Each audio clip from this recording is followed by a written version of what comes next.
দেখো আজ আমি তোমাদের সাথে শেয়ার করব ম্যাগির রেসিপি। তো আমি সেখানে নিয়েছিলাম একটু পেঁয়াজ কুচি, আদা কুচি, আলু কুচি, রসুন কুচি, লঙ্কা কুচি আর একটা ডিম। তো আজ আমি বেশি ভেজিটেবলস দিয়ে করব না। আর এই যে এখানে আমি বসিয়ে দিয়েছিলাম ম্যাগিটাকে সেদ্ধ বসাতে। তো চলো এরপর দেখাই কিভাবে কি করি। তারপর আমি পরিমাণ মতো এখানে তেল দিয়ে নিয়েছিলাম, তোমাদের যতটা পরিমাণ মনে হবে তোমরা দিয়ে নেবে। তারপর আমি ডিমটাকে এর মধ্যে ফাটিয়ে দিয়ে দিলাম, পুরো ডিমটাকে।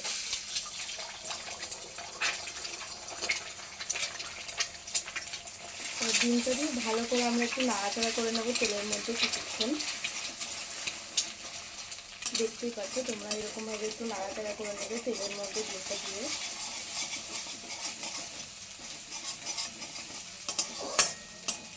তারপর একটু এই ডিমের মধ্যে একটু নুন দিয়ে নেব। যে যেরকম নুন খাও সেটা পরিমাণ মতো দেবে, কেউ কম খেলে কম, কেউ বেশি খেলে বেশি। তো আমি কমই খাই তাই কমই একটু দিয়ে নিয়েছিলাম।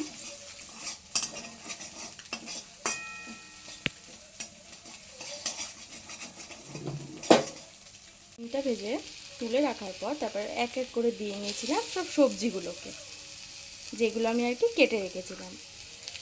সব দিচ্ছি এক এক করে।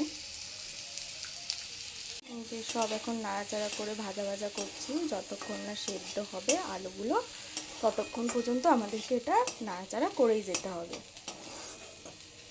যেহেতু সবজিগুলো অল্প অল্প সেদ্ধ হয়ে এসেছিলো, তারপর আমি ডিমটা এখানে দিয়ে দিয়েছিলাম আর দিয়ে দিয়েছিলাম তার মধ্যে যে আমার সেদ্ধ করা ম্যাগিটা ছিল আমি সেটাও এর মধ্যে দিয়ে দিলাম।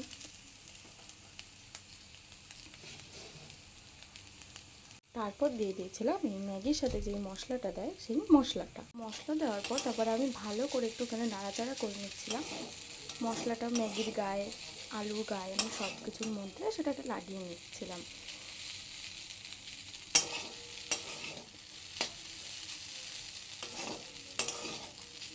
আমি সবগুলো এক জায়গা করে তার মধ্যে আমি অল্প একটু জল দিয়ে দিয়েছিলাম।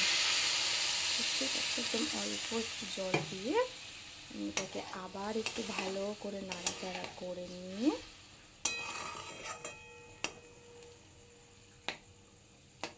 গ্যাসটাকে একদম লো ফ্লেমে দিয়ে এটাকে খানিকক্ষণ বসিয়ে রাখবো।